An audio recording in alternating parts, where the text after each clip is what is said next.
Es un gusto para mí compartir acá entre profesores y amigos y vamos a hablar de este tema de la endociclofotocoagulación o ciclofotocoagulación endoscópica. Es una técnica quirúrgica que ya venimos desarrollando desde hace 2 años más o menos en la clínica Clofán y en parte queremos mostrar algo de nuestra experiencia. No tenemos ningún interés comercial y agradecemos especialmente al doctor Juan Carlos Gil, oftalmólogo epidemiólogo, a mi residente el doctor Julián Espinosa y a la doctora Juliana Castro, todos colaboradores de nuestro estudio. Entonces, el tratamiento de glaucoma evidentemente tiene un arsenal importante en cuanto a que ofrecerle al paciente con la enfermedad de glaucoma, desde el tratamiento tópico con gotas hasta la cirugía con láser, la cirugía incisional tradicional y la cirugía de mix, la cual venimos desarrollando. Y además, procedimientos ciclodestructivos, que anteriormente se tenía ese estigma de que todo este tipo de procedimientos ciclodestructivos eran solamente para pacientes con un bajo potencial visual o ojos ciegos dolorosos. La endociclofotocoagulación ha cambiado un poquito esta idea de pensarlo. Entonces, estas son imágenes de los diferentes tipos de procedimientos cicloablativos. Estos dos primeros que vemos acá, básicamente se hacen a ciegas, son transesclerales y producen un gran daño colateral en la parte intraocular, generando mayor riesgo de hipotonías, de tisis bulbi e incluso de oftalmía simpática. Obviamente, acá no solamente le damos al cuerpo ciliar, sino que también a la raíz del iris, incluso la pars plana. Entonces, por ende, el proceso es mucho más inflamatorio en estos pacientes y en esto sí estaría indicado, obviamente, en pacientes con ojos ciegos dolorosos o con un bajo potencial visual. Diferente a lo que vemos acá con la endociclofotocoagulación, en la cual nos permite tener una visualización directa de los procesos ciliares y hacer un tratamiento titulado, dar una energía que sea segura para el paciente y bajar de forma modesta la presión intraocular con un alto perfil de seguridad. Estas son imágenes histológicas, acá vemos qué es lo que pasa con una ciclofotocoagulación pero transescleral. Hay una destrucción importante de los procesos ciliares con una necrosis de coagulación y un acúmulo de pigmento. Y miren cómo en la endociclofotocoagulación casi que la arquitectura permanece estable, no se ve mucha distorsión, solamente hay un leve acúmulo de pigmento, pero no hay un daño como tal de la estructura. Incluso no existe un daño vascular, por ende se sabe que después de días a semanas puede haber reperfusión y el paciente por lo general no llega a una hipotonía, ni siquiera que sea muy duradera. Este es el equipo que utilizamos del Endoptics, que consta de un monitor, una consola, un pedal y la sonda de endociclofotocoagulación. Hay varios tipos de sonda, la que utilizamos por gusto es esta, que es la sonda curva, nos permite hacer una ablación mucho más fácil, incluso por una sola incisión abordar hasta 270 grados, que es lo que venimos haciendo. Y también tenemos una sonda recta, que incluso los retinólogos también la utilizan, ellos utilizan 23 y nosotros 20.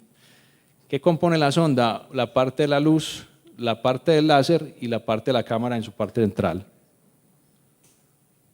Entonces, estos son los parámetros que utilizamos, un poder de 250 a 400 para empezar. Todo depende de cómo vaya respondiendo el tratamiento, cómo se va obteniendo el blanqueamiento y la contractura de los procesos ciliares. Ya nosotros haremos y vamos titulando la energía de acuerdo a eso. La duración por lo general la ponemos en continua y hay que tener una distancia de seguridad que son 2 milímetros. Esos 2 milímetros sabemos que estamos a esa distancia cuando vemos entre 4 a 6 procesos ciliares. La idea es no acercarse mucho y ver por lo menos 4 a 6, porque si vemos apenas 2 y empezamos a hacer el tratamiento, muy probablemente estemos entregando mucha más energía y eso va a generar explosión de los procesos ciliares con la consecuente inflamación importante. Entonces, la ablación la hacemos en 270 grados por técnica, también está descrito en 360. Esto es lo que hacemos generalmente por vía limbar, también puede hacerse por pars plana. Hacemos la incisión normal con un cuchillete 2.5 o 75 y entramos con un viscoelástico para formar bien el sulcus, con la posibilidad de nosotros llegar hasta allá y visualizar los 4 a 6 procesos ciliares que ya mencionamos. Esta es la idea del tratamiento, hacer que se contracturen o se encojan y además que haya un blanqueamiento importante. Esto lo vamos a repetir en 270 grados como mínimo.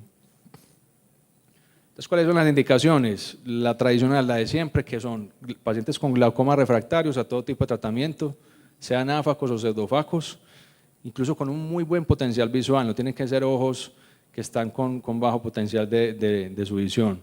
Es una alternativa importante en aquellos pacientes que tuvieron complicaciones luego de la cirugía incisional tradicional. También podemos hacer cirugía combinada de catarata más endociclo. y en este caso son pacientes con glaucomas de leve a moderado, controlados con 1 o 2 medicamentos que además tienen catarata visualmente significativa. Entonces se llama cirugía combinada. Otra cosa que hacemos es la endocicloplastia, y esto se hace en pacientes con síndrome de Iris-Plateau que no remitieron al tratamiento, luego de una iridotomía o una iridoplastia. Entonces podemos dar también combinación de FACO más endocicloplastia. La diferencia es como más o menos el sitio del abordaje, no es todo el proceso ciliar, sino uno fotocoagular nada más el lápiz o la parte posterior del proceso ciliar, a diferencia de lo que se hace en la endociclofotocoagulación. Y definitivamente es una herramienta diagnóstica importante porque podemos evaluar cualquier tipo de patología retroiridiana que no sea muy visible, como por ejemplo pacientes que tengan quistes iridianos en algunos casos, o un síndrome de UGH, una uveitis, glaucoma y fema, y también para ver qué soporte capsular tenga o qué debilidad sonular tenga el paciente para poderse implantar un lente secundario, por ejemplo. Entonces esta es una imagen de un paciente con un síndrome de Iris-Plateau. Vean ustedes la configuración con la rotación anterior del proceso ciliar y una oclusión del ángulo camerular. Luego de la endocicloplastia hay un cambio en esta configuración, se vuelve mucho más plano y miren cómo hace una apertura del ángulo camerular. Esto también es un caso de UGH, una uveitis, glaucoma y fema. Vimos cómo esta parte láptica está erosionando los procesos ciliares y es lo que genera esta inflamación a repetición, además del ifema. Entonces, ¿qué consideraciones debemos de tener en pacientes que vamos a someter a este tipo de procedimiento? Hay que saber que el efecto terapéutico de esta cirugía es más o menos a las 4 o 6 semanas. Sin embargo, podemos apreciar que al día siguiente ya hay un efecto hipotensor, y mucho más aún, luego de la semana sabemos a qué paciente le va a ir bien con este procedimiento, qué tanto le vaya a bajar la presión. Como bien dijimos, no es un procedimiento que vaya a bajar mucho la presión. Esto no puede compararse con una trabeculectomía, quizás con un implante valvular sí. Sabemos que más o menos hasta 14 milímetros de mercurio puede bajar la presión por sí solo este procedimiento. Hacemos un desmonte de los medicamentos hipotensores de acuerdo obviamente al tipo de glaucoma, esto se hace a discreción. En el caso nuestro, como vamos a ver en la experiencia que tuvimos o que hemos tenido, son pacientes con glaucomas terminales muy avanzados, entonces no es el requerimiento de bajar más el número de medicamentos, sino de bajar al máximo la presión intraocular de esos pacientes, pero depende del paciente que se esté abordando. Hay que decir también que el paciente con glaucoma neovascular y el paciente con uveitis son los más propensos a generar hipotonías, que es extremadamente raro y realmente no hay muchos casos descritos de esto y mucho menos de tisis bulbi. Y además, el glaucoma autofilativo no tiene buena respuesta al tratamiento. Entonces, ¿cuál es la técnica quirúrgica? Esto es lo que hacemos luego de hacer la cirugía de catarata. Por la misma incisión principal entramos a colocar viscoelástico en la parte del sulcus. La idea es configurarlo lo más profundo que se pueda para poder no traumatizar el iris al ingresar con la sonda endoscópica. Luego esto nos ayudamos con una pinza .12 y entramos con la sonda. A partir de este punto, cuando llegamos al eje visual, ya cambiamos nuestra visualización, no en el microscopio, sino ya al monitor, para poder ir viendo cómo se hace el tratamiento. Aquí ya apreciamos entre 4 a 6 más o menos procesos ciliares, hundimos el pedal y generamos el efecto deseado, que es esto, el blanqueamiento y la contractura de los procesos. La idea es repetir esto más o menos en 270 grados, también puede hacerse en 360, pero por ser más conservadores lo hacemos con la técnica de 270 grados. Hay que tener en cuenta de lo que les decía ahorita, no darle a otra estructura que no sea el proceso ciliar. No podemos darle material protésico, en este caso al lente, no podemos utilizar ese poder también para darle la raíz del iris, porque el paciente obviamente va a tener una mayor inflamación y la evolución va a ser más torpida en el paciente.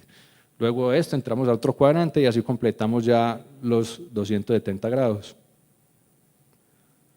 Finalmente damos una revisión de cómo quedan y vemos cómo están tratados y blanqueados en la gran mayoría los procesos ciliares. Y al final se recomienda obviamente lavar muy bien el viscoelástico porque es muy frecuente que estos pacientes tengan picos hipertensivos debido a la retención de este viscoelástico. Entonces, con la experiencia que hemos obtenido en Clofan, quisimos hacer este estudio con el fin de evaluar la eficacia y la seguridad del procedimiento de la endociclofotocoagulación en pacientes con glaucomas, que como vamos a ver ahorita son glaucomas terminales, la gran mayoría de glaucomas muy avanzados. Fue un estudio de casos descriptivo con un seguimiento entre 6 a 12 meses, 40 ojos de 32 pacientes con diagnóstico de glaucoma crónico de ángulo abierto, glaucoma crónico de ángulo estrecho y pacientes con glaucoma secundario. Cabe además resaltar que estos pacientes ya tenían terapia médica máxima, incluso la gran mayoría estaban operados con cirugías incisionales previas. y a todos ellos les hicimos endociclovitocoagulación en 270 grados. Además, algunos de ellos también recibieron cirugía de catarata concomitantemente. Entonces, estos son los criterios de éxito que se muestran en todos los estudios. La idea es tener una disminución de la presión intraocular de aproximadamente un 20% o más, no tener presiones más bajas de 5 y no por encima de 21, que no llegaran al NPL y que no necesitaran reoperaciones para bajar aún más la presión. Los resultados que obtuvimos fue una edad mediana de 71 años, la gran mayoría fueron mujeres, hasta en un 60%, la lateralidad del ojo derecho fue más estudiada, en un 57.5%, y el seguimiento a 12 meses lo cumplieron el 52.5% de los pacientes y a los 6 meses el 47.5%. Esto era lo que les mencionaba ahorita, la gran mayoría de estos pacientes tenían cirugías incisionales previas hasta en un 68%, y vemos como la gran mayoría están operados de trabeculectomía en un 55%, de implante valvular en un 41%, y ambas cirugías, tanto válvula como trabeculectomía, en un 4%.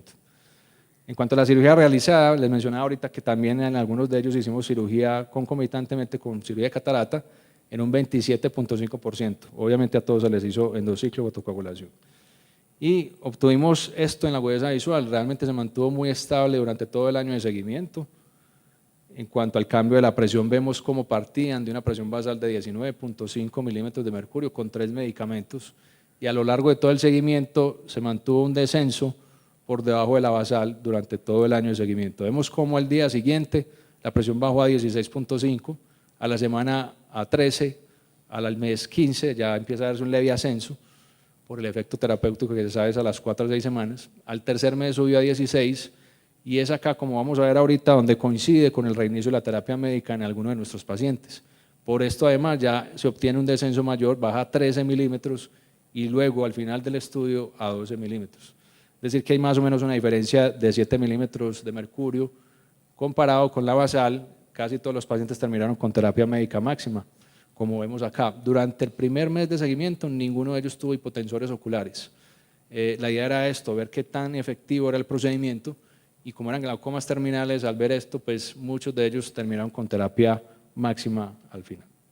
Esto es lo que mencionamos ahorita, aquí se coincide el inicio del posible ascenso de la presión y aquí el inicio de los medicamentos.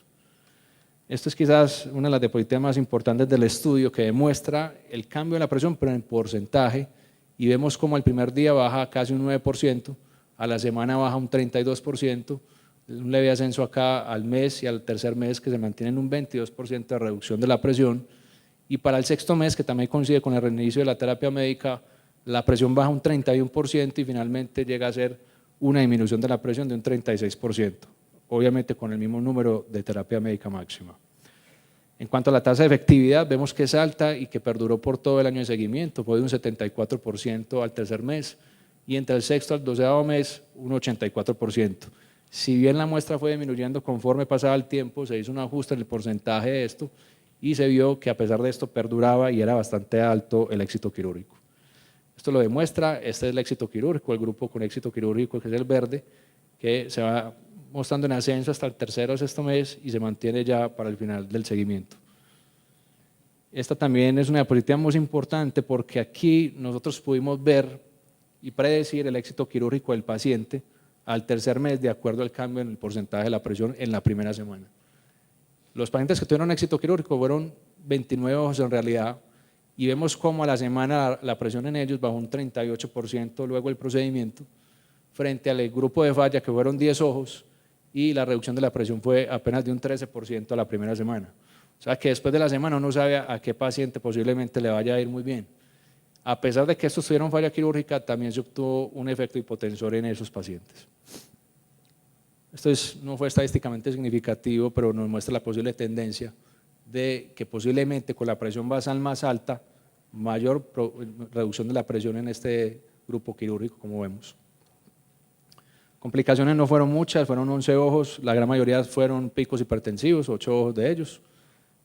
4 ojos tuvieron una disminución de la agudeza visual de 1 a 2 líneas y eran pacientes con glaucoma neovascular, al igual que uno con ifema y otro con una hipotonía que no duró más de 3 días. Entonces, como conclusiones, podemos afirmar que la endociclofotocoagulación es un procedimiento con un alto perfil de seguridad, nos disminuye de forma modesta la presión y que perdura su éxito quirúrgico. Esto puede ser importante también para la reducción del número de medicamentos de acuerdo al tipo de paciente que se esté tratando, pero evidentemente potencia la terapia médica de los pacientes. Se sabe que además de la presión basal, entre más alta posiblemente sea mayor el efecto hipotensor y podemos predecir el éxito de estos pacientes de acuerdo a cómo les vaya a la primera semana en el porcentaje de disminución de la presión. Entonces no hubo significancia estadística frente a la tasa de éxito en relación ni con la edad, ni con el género, ni la lateralidad, ni siquiera cirugía filtrante previa, ni tampoco la cirugía de catarata concomitantemente. Definitivamente limitaciones en nuestro estudio, apenas estamos comenzando con esto y necesitamos un incremento mayor de la muestra, además de un mayor tiempo de seguimiento. Muchas gracias.